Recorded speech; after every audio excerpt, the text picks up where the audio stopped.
Hello there, boxing fans around the world. Thanks for joining me once again here on Talk and Fight for another episode of Boxing News Today. And I see we have an awful lot of boxers with something to say, talk and fight, as it were. Let's start off with, should we start off with Shakur Stevenson? Yeah, okay, sure.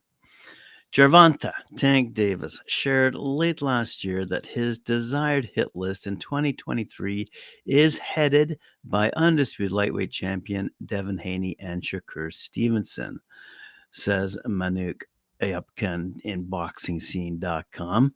The former two-division titleist Stevenson is ready for all of the smoke, and he compared the potential all-southpaw super slugfest to one of the biggest sporting spectacles in the world. He said, "That's the next big fight against Davis. That's the Super Bowl," Stevenson said. "For sure, I'm very confident I beat everybody."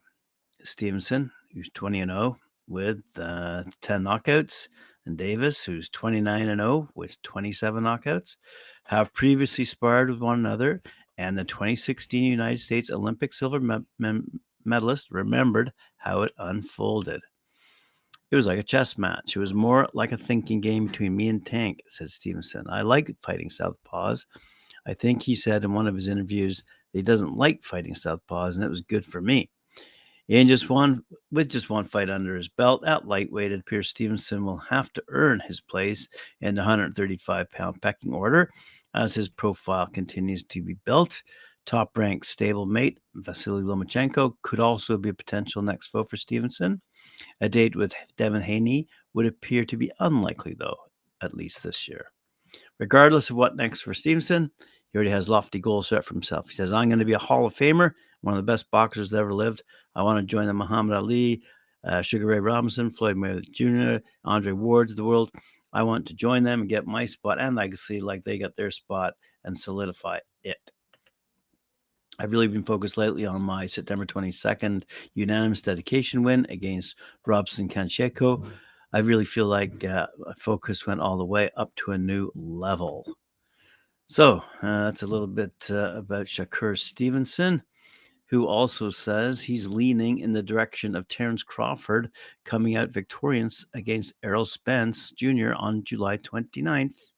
The big fight we mentioned, Shakur sees the Spence vs. Crawford undisputed welterweight championship as a fight similar to the Sugar Ray Leonard Marvin Hagler mega fight in the 1980s, with two strong punchers going at it from start to finish. He says in an article written by Sean Jones over at BoxingNews24.com, Stevenson doesn't see this matchup ending in a robbery because someone will lose in conclusive manner, he says. Spence, 28-0, will be coming off a long 15-month layoff, and he'll put his IBF, WBA, WBC 147-pound straps at stake.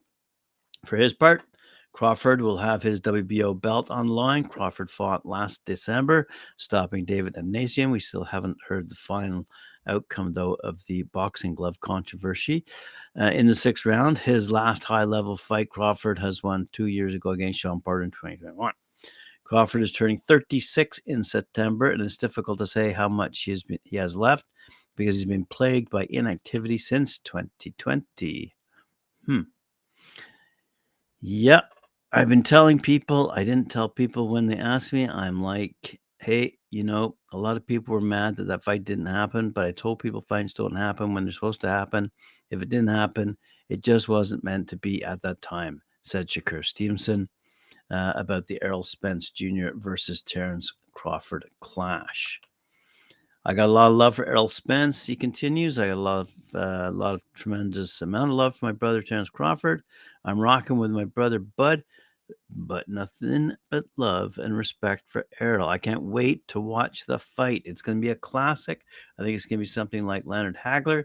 It's going to be an amazing fight to watch with two high-skill level fighters. I think he's a master of the basics, and like he masters what he does. Like if you watch Errol fight and if you pay attention to how he fights, watch how many jabs you throw. I don't know that nobody throws as many jabs as Errol Spence. I think with him, it's all around throwback fighter. That's how I look at him. Like when they say words like throwback fighter, and they're just putting on everybody. But I think Bud is like a true throwback fighter. He reminds me of the like of Tommy Hearns type of fighter. Adam Baskin, BoxingNews24.com, has this to say. Terence Crawford's already looking beyond his July 29th undisputed welterweight championship fight against IBF, WBA, WBC champ Errol Spence Jr. toward a hoped-for title shot against Jermell Charlo at 154. Crawford, as I said, is 39-0 with 30 knockouts. Doesn't like some of the sass he's been getting from the undisputed junior middleweight champ Charlo, who's 35-1-1, by the way, since he started first calling out Spence, who is a stablemate in Texas and shares the same trainer, Derek James. The trash talk in Charlo has been giving Crawford has gotten to the point where the Omaha, Nebraska native has placed him as his number one target after he deals with the oft-injured Spence, 28-0, by the way. Unfortunately, the 32-year-old Jermell has disappeared from active duty and dropped off the grid like his twin brother Jermall. He hasn't fought in over a year, dealing with a broken hand that is taking forever to heal. The sanctioning bodies would be doing a good service for the contenders at 154 and 160 if they stripped the Charlo brothers of their titles to give some of the able-bodied fighters a chance to fight for those belts and make life-changing money. When Charlo does return to the ring, he's got the unbeaten knockout artist Tim Sayu waiting for him, ready to take his 4 belts and send him back into another long spell of inactivity. Given how long Jermell has been out of the ring, Sayu might blast him out, take his straps, and possibly end his career if he disappears again. For some odd reason, once I moved up in weight and started calling out Errol Spence, that's a stablemate he jumped on. I'm like, dude, mind your business, stay on the sidelines. You can be like Spence, my guy. When I beat him, I'm coming to see you, said Terence Crawford about him wanting to take on the undisputed junior middleweight champ Jermell Charlo next after he faces Errol Spence on July 29th. Don't be. Don't be like Spence is going to knock you out. We're smoking bud over here and all that. That's girl stuff. We don't want that shit. I was cool with Charlo at one point. I was always cool with those guys. Crawford should forget about Charlo and focus on Spence, however, says this author, because those two will be fighting twice this year in big money fights. If Crawford emerges victorious, he can move up to 154 and take on whoever holds the belts, be it Jermell or Sayu. Let's move along to the British scene. Richard Riakporhe has beaten Chris Billam-Smith before. Now he wants to fight him again for Billam-Smith's newly won WBO world title. Riakporhe took a split decision victory over Billam-Smith over 10 rounds in 2019 and remains the only professional fighter to have beaten Billam-Smith. Riakporhe is undefeated himself, and his most recent victory against Krzysztof Glowacki has put him in the frame for his own world title shot. He wants that to come against Riakporhe. That doesn't make sense. He wants that to come against Riakporhe. That's big, and that's how we kind of envisioned the rematch on that stage at that level. What better time? The time is now. Why not? Riakporhe told Sky Sports. So let's just see how it pans out. We're going to have some meetings next week, and we're going to have to see what happens. He added, though, I don't want to take nothing away from CBS. CBS, you've done something amazing. You beat an undefeated champion, and in that fashion, a few knockdowns, you won clearly. And Billam-Smith, not CBS, the television station. You have to gain him respect, or his due. I don't want to come out and rain down on his parade as well, because it's his night. But of course, we want to let him enjoy that, and then we can talk some business. Riakporhe, though, did mention he would be a harder fight for Billam-Smith. If anybody knows me, they know I have much more to my game than Okoli anyway.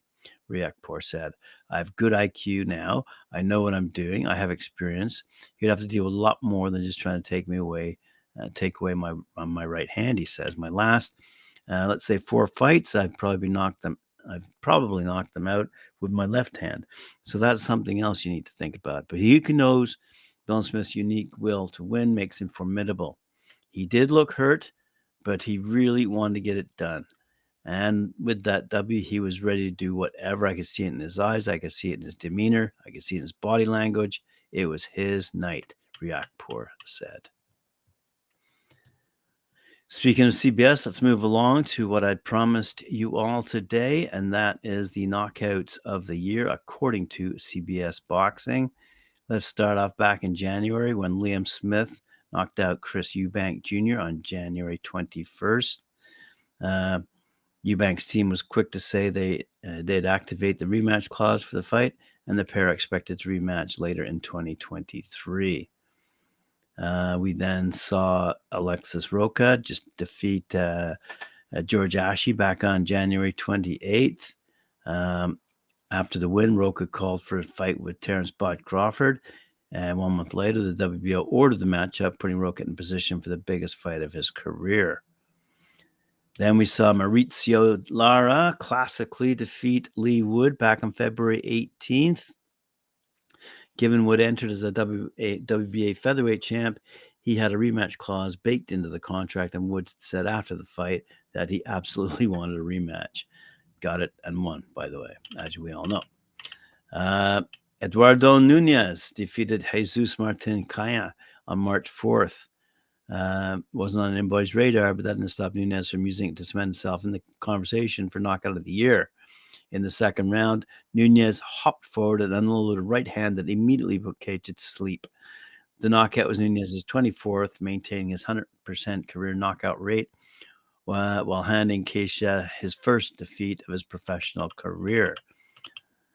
Let's not forget about Diego Pacheco defeating Jack Cullen back on March 11th. Some knockouts come by one big shot, others by accumulation of punches. Pacheco finished off Cullen, fall firmly in the latter camp because first a brutal left hand to the body, which put Cullen on the canvas. Cullen managed to get back on his feet, but rather than go back to the body, Pacheco threw a 5-punch combo to the head that crumbled Cullen. Wow. Didn't see that one, but what a description. Then there was Brian Mendoza, who defeated Sebastian Fundora back on April 8th. Wow. Fundora's reckless style of disregarding his massive physical advantage at 6'6" allowed Mendoza to land a cracking hook and right hand to put Fundora on the canvas for one of the most shocking knockouts of the year as a massive underdog. Remember that fight? Yes. Then David Morrell defeated Yamaguchi Falcao on April 22nd. The Cuban fighter showed no hesitation to let his punches go despite the tragedy of the Urbanus Lee fight. It took less than one round for Morrell to drop Falcao twice, the second of which left Falcao out cold on the canvas. Gervonta Davis defeating Ryan Garcia. Yeah, definitely one of the biggest fights of the year. Davis faced off with Garcia in a blockbuster event. The fight was competitive, as we all know. Both young fighters looking to land big shots. It was Davis who struck first, dropping Garcia hard with the left hand to the second. In the second round, Garcia was able to quickly return to his feet and fight on, but it was clear Davis's power was simply too much for Garcia. That proved out in round 7 when Davis landed a sharp left to Garcia's body. The liver shot caused a delayed knockdown, and Garcia was unable to get to his feet as a referee counted to 10. And now, Junto Nakatani, who defeated Andrew Moloney on May 20th, just a week or two ago. Going up to 115 pounds, Nakatani was quick to make a big splash against the longtime top contender in Andrew Moloney. Nakatani, a former flyweight champion, dominated the fight from the jump, outboxing Moloney and dropping him after a series of uppercuts. Again, Moloney continued to try and find a way to make things work against a man who was a heavier hitter and a better boxer, but his corner was on the verge of stopping the fight before allowing their fighter to go out for the 12th and final round. That proved to be a mistake as Nakatani unloaded a massive right hand that put Moloney to sleep in the clubhouse leader for knockout of the year. Now, there you go, boxing fans. One quick little Update here, Justis Huni is set to make his U.S. debut. The WBO number 14 heavyweight Justis Huni, 7-0 by the way, 4 knockouts, will be in action when he travels to the USA to clash with Andrew Tabiti, who's 20-1, 16 knockouts, over 10 rounds on the undercard of the WBC super lightweight champion card between Regis Prograis and Danielto Zorrillo at the Smoothie King Center in New Orleans. Huni was last in action, outpointing Kikitoa Lutelli last November, and Tabiti was last seen stopping James Wilson in 5 rounds last August. Quick little update on Teddy Atlas, who we reported on the other day with respect to his initiative. He's been around a while. He was a protege of Customato. He worked with teenager Mike Tyson. Wow. He gave memorable corner speeches. He provided the soundtrack to a generation of fans on Friday night fights. And these days, he's morphed into the senior conscience of a tortured sport, says Lyle Fitzsimmons on BoxingScene.com. The 66-year-old, the signature host of The Fight with Teddy Atlas, the podcast, is making news and renewed calls for a federal boxing commission in the aftermath of controversial judging in the late Devin Haney-Lomachenko fight and equally suspect refereeing in the Romero-Barrasso fight. His petition so far has picked up thousands of signatures within the first 24 hours, and his podcast is going through the roof too. He says he's gotten 136 views as of Monday afternoon. So he's hoping to make quite an impact in the sport and hopes that the Federal Boxing Commission get involved to take some kind of leadership role with respect to judging in the sport. That, my friends, hey Alex. Says my friend Alex Hamer down in Philadelphia. Hey, Graham, I like Bud a whole lot. He has very high boxing IQ, yes. Having said that, Terrence Bud Crawford is a big welterweight. Oh, yes, he is. Yes, he is. We look forward to that fight as well. All right, boxing fans, thanks for joining me around the world. Appreciate it very much. Remember to like, share, subscribe, hit that notification bell. We'll see you later on at 4 p.m. Eastern Time when I join Mike Orr and Cedric Ben for their show, Knuckle Up.